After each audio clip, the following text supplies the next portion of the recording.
अब जो ये टैलेंट सर्च एग्जाम होगा ये स्टडीज के आधार पर होगा।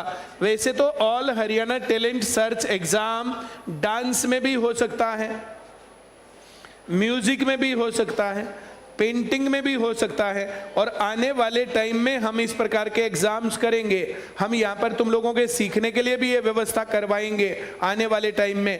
लेकिन जैसे हमने लास्ट ईयर यहाँ पर एक स्कॉलरशिप एग्जाम लिया था, वैसे ही अब की बार ये सेकंड, क्या है ये, all Haryana talent search exam, ये जनवरी में होने वाला है। कब होने वाला है? जनवरी में ये होने वाला है। तो जनवरी के अंदर जब ये होगा तो उसके लिए तुम लोगों को अभी से तैयार हो जाना चाहिए, अपना फॉर्म फिल कर लेना चाहिए, अपना फॉर्म फिल करके और इसके लिए तैयार हो जाना चाहिए। जैसे लास्ट ईयर हुआ था, हर डिस्ट्रिक्ट का अलग अलग करेंगे। उस डिस्ट्रिक्ट में से जो बच्चे टॉपर्स आएंगे उनको यहाँ पर बुलाया जाएगा। सोनीपत में ऑल हरियाणा लेवल का फिर से टैलेंट सर्च एग्जाम होगा, और उस एग्जाम में जो बच्चे फर्स्ट पोजीशन लेंगे, पिछली बार कुछ बच्चों ने फर्स्ट पोजीशन ली थी, उनको कितने रुपए मिलेंगे? 11,000 रुपए नगद। तो तुम लोग अपनी क्लास में फर्स्ट आओ, 11,000 रुपए जीतने का नगद मौका है तुम्हारे पास। अब दूसरे नंबर पर हम जो बात करेंगे, सेकंड प्राइज जिसको मिलेगा उसको कितने रुपए मिलेंगे? 5100 रुपए। और जो थर्ड प्राइज जीतेगा उसको कितने मिलेंगे? 2100 रुपए प्राइज मिलेगा। तो तुम लोग सभी अभी से अपने काम पर तैयार, रेडी, और अपनी पूरी ताकत लगा दो। ये 5th क्लास से, 5th से या 6th से, 5th क्लास से 12th क्लास तक चलेगा। जो छोटे बच्चे होते हैं उनको पेपर देना कहाँ आएगा, वहां पर उन बच्चों को नहीं आता। तो ये 5th क्लास से 12th क्लास तक का रहेगा।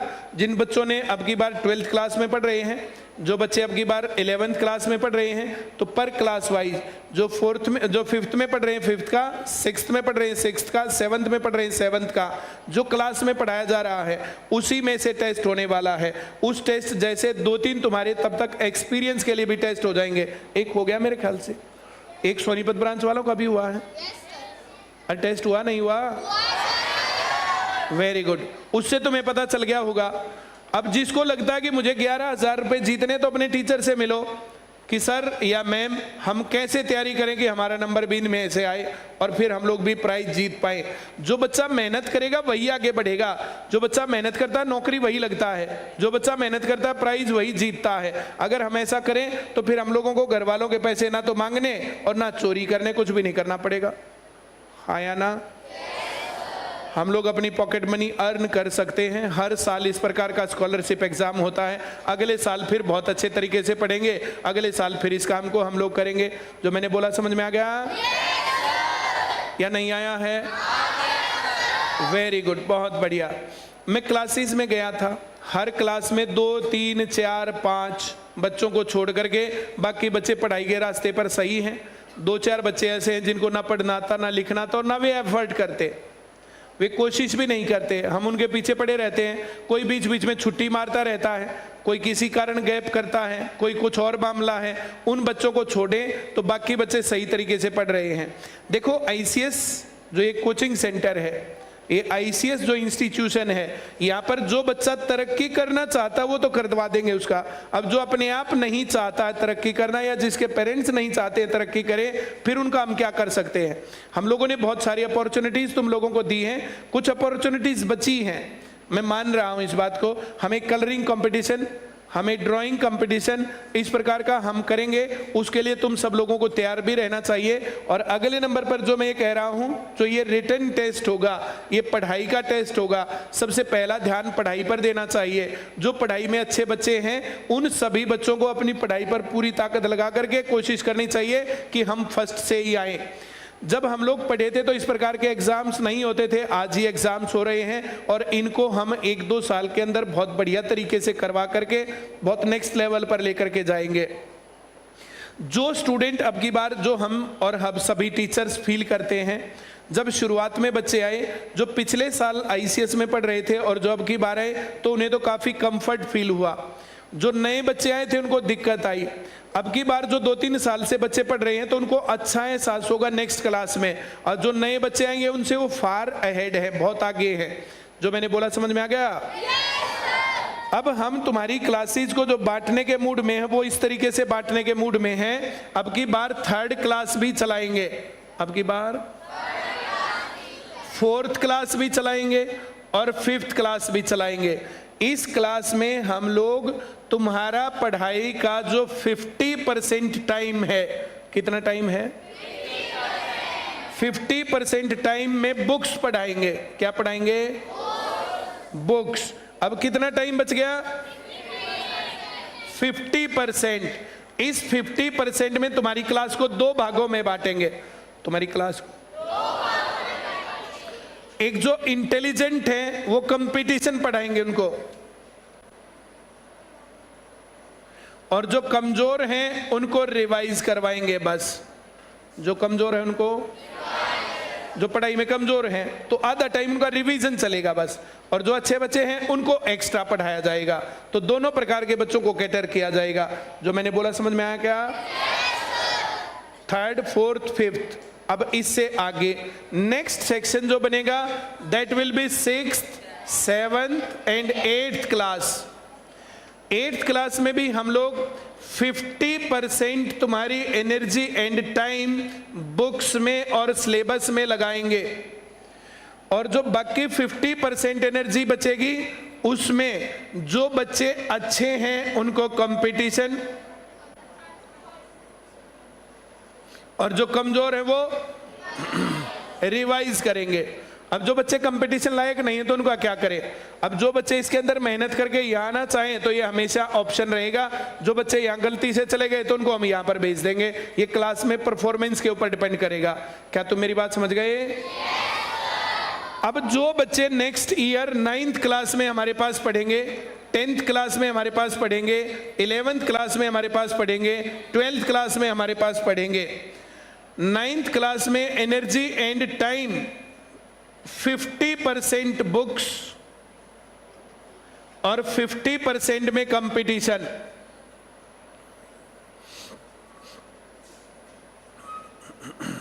आज जरूरत क्या है उसके अनुसार पढ़ाई। 10th क्लास में 60% बुक्स बोर्ड एग्जाम है और 40% कंपटीशन। नया कुछ भी नहीं पढ़ाएंगे, 9th वाले को बार बार रिवाइज करवाएंगे, प्रैक्टिस करवाएंगे, तो कम मेहनत में ही वो काम पूरा का पूरा रिवाइज होता रहेगा। 11th क्लास में फिर से तुम्हारा 60% बुक्स, 50% बुक्स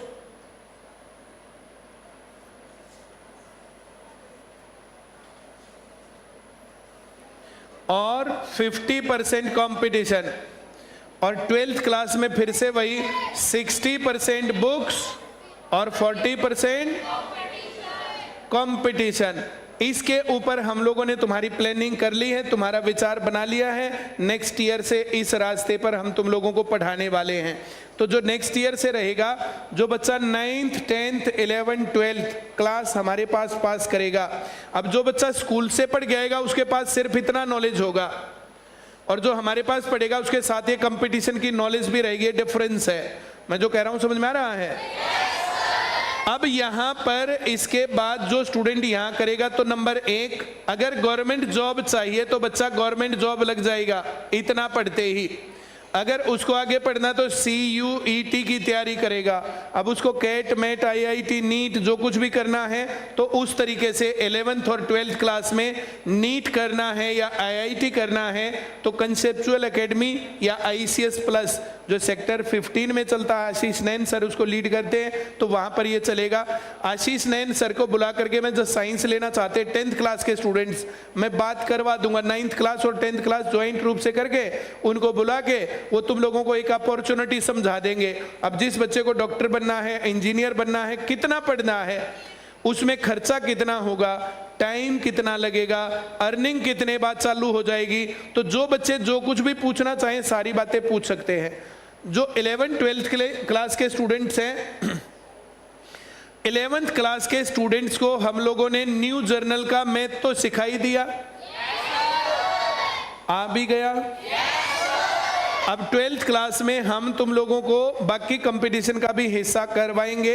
इसके साथ मैं रीजनिंग की क्लास को और ऐड करवा देता हूं तुम्हारा, और इसके अंदर मैं इंग्लिश की क्लास को और ऐड करवा देता हूं तुम लोगों को। तो ये मामला तुम्हारा जो ना कंपटीशन का मामला जुड़ने लग जाएगा धीरे धीरे धीरे धीरे। अब जो तुमने हिस्ट्री, पॉलिटिक्स, इकोनॉमिक्स, ज्योग्राफी, अब साइंस, जो कुछ भी तुम पढ़ रहे हो तो वो जीके का पार्ट है। अब बाकी चीजें जैसे लेट स्टार्ट हुए तो रिजल्ट आने में थोड़ा सा टाइम लगता है। 12th क्लास के बच्चों का इस प्रकार से मैं ये काम करवाने वाला हूं। तुम लोगों का 11th क्लास के बच्चों का ये काम करने वाले हैं। नेक्स्ट ईयर से इस काम को प्रॉपर तरीके से पढ़ाएंगे। जो मैं कह रहा हूं समझ में आ रहा है?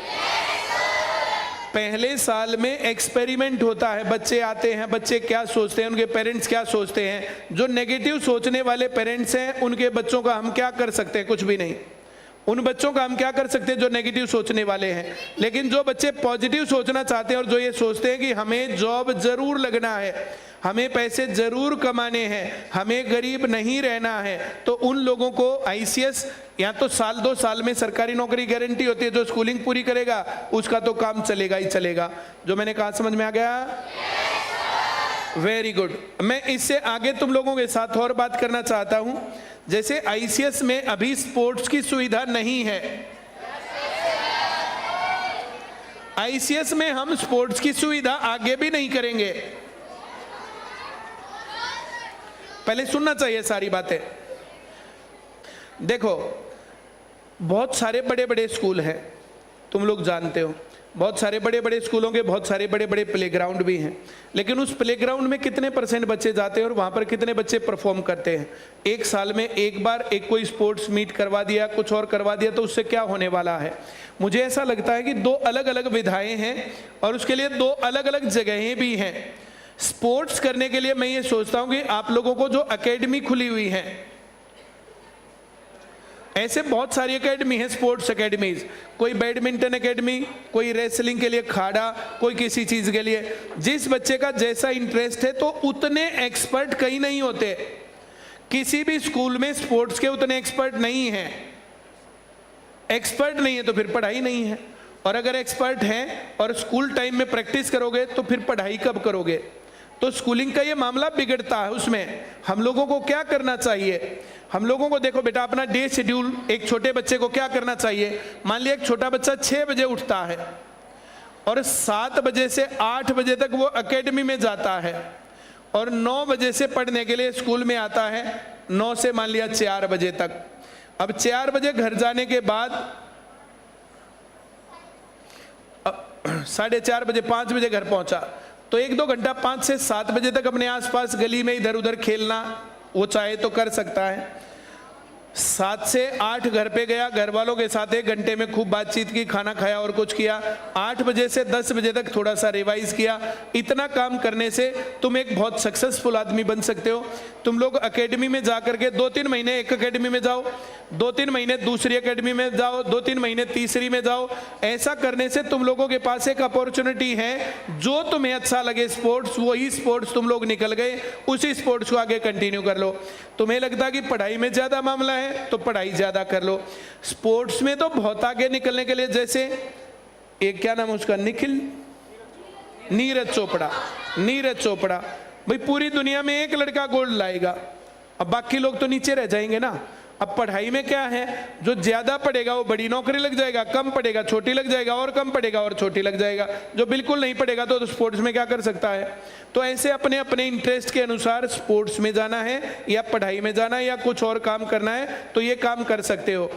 अभी बेस बहुत ज्यादा कमजोर था बच्चों का, पहला साल तो बेस बनाने पे ही बहुत ज्यादा लग गया।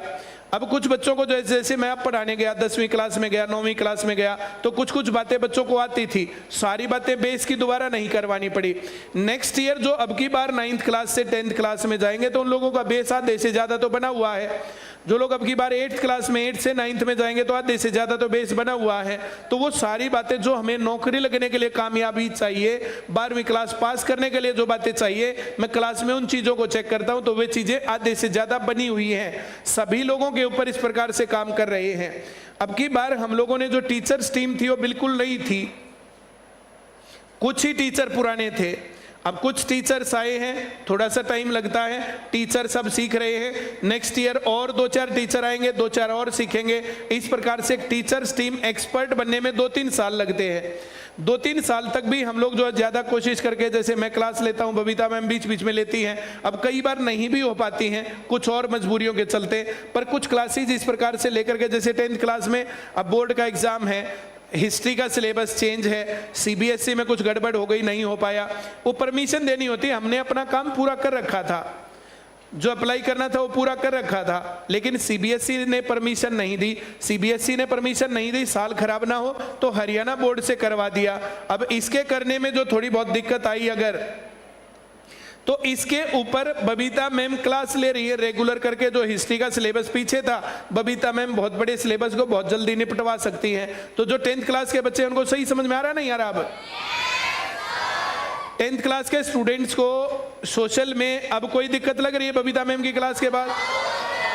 तो जहां पर इस प्रकार से कमी रहेगी, तो वहां पर मैं, बबीता मैम या कोचिंग वाले जो भी टीचर्स हैं, जिन लोगों ने लाखों लोगों को सरकारी नौकरी तक पहुंचाया है, तुम्हारे सिलेबस को बहुत जल्दी बहुत आसान करके पढ़ाने की हम जो अलग काबिलियत रखते हैं, तो हम तुम्हारा ऐसे नुकसान नहीं होने देंगे बाई चांस किसी बात के कारण गड़बड़ होती है। तो मैं जो कह रहा हूं समझ में आ रहा है? अगर जिंदगी में कामयाब बने रहना है तो इस सेशन को मैं अब खत्म कर रहा हूं। पहला काम तुम लोगों को पॉजिटिव बने रहना है। क्या करना है? मैं हर रोज 2-4 स्टेटस लगाता हूं, नौकरी लगे हुए बच्चे हर रोज नौकरी लगते हैं। यहाँ सरकारी नौकरी हर रोज, सरकारी नौकरी ऐसे से ज्यादा कहीं नहीं लगते, बेशक जाके कहीं चेक कर लो। हर रोज का काम है यहाँ पर, हर रोज 2-4-10 मैं बच्चे लगा सकता हूँ। और जब बड़ा रिजल्ट आता है तो हजारों की संख्या में बच्चे लगते हैं। तब जब बड़ा रिजल्ट आता है तो इस प्रकार से हजारों की संख्या में करके साल भर में लाखों बच्चे लग जाते हैं। साल भर में कितने बच्चे लग जाते हैं? लाखों की संख्या में बच्चे होते हैं जो सिलेक्ट होते हैं, जो कामयाब हो जाते हैं। तुम लोग भी उसी रास्ते पर पहुंच के, जो तुम लोग पढ़ाई कर रहे हो, कुछ भी कर रहे हो, अगर पढ़ाई में थोड़ा बहुत इधर उधर कम रह भी गया ना, तो फाइनली तुम लोगों को हमारे पास पढ़ना, और इस कमी को हम दूर कर देंगे।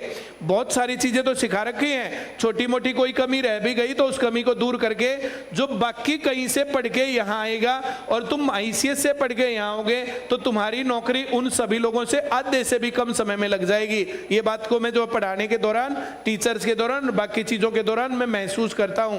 ये बेनिफिट तुम लोगों को मिलेगा। और जो लगातार यहां पर ढंग से पढ़ रहे हैं, बेरोजगार कोई नहीं रहेगा।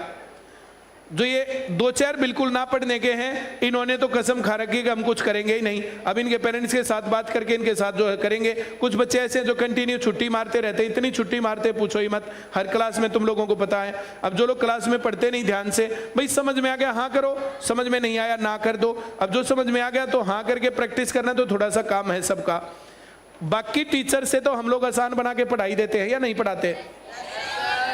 मैं कई क्लासेस में गया, जाकर के पूछा कि भाई कौन सी चीजें गड़बड़ लग रही, कौन सा सब्जेक्ट गड़बड़ लग रहा है, कौन सा टॉपिक गड़बड़ लग रहा है। मैं दोबारा फिर से आता हूं तुम्हारी पर क्लास वाइज, और क्लास में आकर के फिर से एक बार डिस्कस करते हैं। और जो कमी तुम लोगों को लगती है तो उस कमी को वैसे के वैसे बताना, उसको और ज्यादा इंप्रूव करेंगे। कोई और बात मन में? तो स्कॉलरशिप एग्जाम के लिए तुम लोग तैयार हो? सभी लोग अपना फॉर्म फिल कर लो, फ्री ऑफ कॉस्ट भरना है, टेस्ट के लिए कोई पैसा नहीं लगना है। उसमें जो बच्चा प्राइज लेगा उस बच्चे को प्राइज जरूर मिल सकता है। ठीक है, चलिए आज इतनी ही बातें करते हैं तुम्हारे साथ। Thank you very much. अब सभी लोग अपनी अपनी क्लास में चले जाओ, जो भी क्लास जिसकी जहां पर भी है।